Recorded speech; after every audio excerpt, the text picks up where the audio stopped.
Tunyure mw'iserukiramuco ry'urwenya ryiswe Iwacu Summer Comedy Festival tukejwe kwa gutariki ya 9 z'ukwezi kwa gatandatu uyu mwaka, ariko serukiramuco mu by'ukuri rizaba riri mu yindi sura kubera ko abariteguye bifuje ko bazabanza gutaramira abantu bazaba bari gukora ingendo zitandukanye mu mujyi wa Kigali, ubwo ndavuga abakoresha bus, aho rero bazaba bari kubafasha mu guseka mu buryo bugiye butandukanye.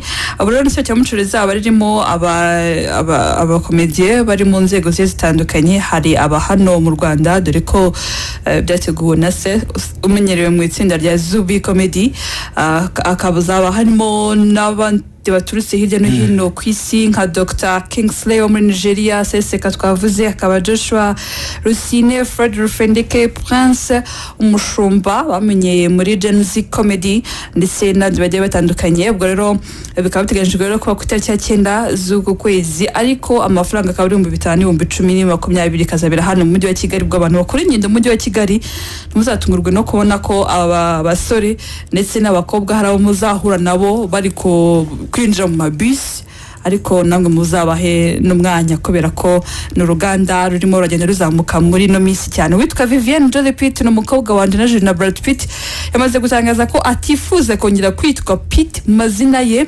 Uyu nguyu usanzwe ari umwe mu batunganya na sinema yavuze ko agiye kujya yitwa Vivienne Jolie kubera ko ngo umubano we na se udahagaze neza, niyo mpamvu rero yifuje kuba yahagaritse. Kandi ngo film ari gutegura yitwa The Outsider, ikaba ari muri filime zishaka kuzamuzamurira izina, akaba atifuza rero ko izina rya se rigira influence cyangwa se rigira aho rikora ku bijyanye n'akazi ke. Ubwo rero akaba ari umwana wa gatatu w'aba bombi wifuje gukuraho izina rya Pitt. Habanje witwa Shilo, ubu ngubu nawe yitwa Shiro Jolie, ntago akitwa Pitt nawe kubera umubano adafitanye, umubano mwiza uri hagati ye na se. Habanje kandi n'undi witwa Zahara, yitwaga Zahara Jolie Pitt, bari kwitwa Zahara Jolie.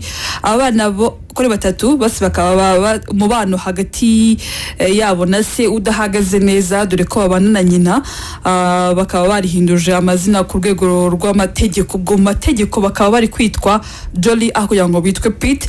Kugeza ubu ngubu Pitt nta kintu aratangaza kijyanye n'ukuntu abana be bari kugenda bihinduza amazina. Tuje gusoza kandi uwitwa Sean Kingston yarekuwe. Uyu nguyu akaba arashinjwaga ibyaha by'ubuhemu, akaba rero yarekuwe batanze amadolari 100 y'amadolari y'Amerika, akaba amafaranga yatanzwe nk'ingwate, ariko bakaba bafashe na passport ye kubera ko hari ibyaha byinshi ari gushinjwa. Rero akaba ari gukurikiranwa n'urukiko ndetse n'inzego zishinzwe umutekano kugira ngo atazasohoka igihugu. Ubwo rero ejo yakoze ibirori ari kumwe na nyina n'inshuti ze biteguye bashimira Imana ko yavuye mu buroko. Yego, ndagushima. Asumura koze cyane. Ndagushimiye.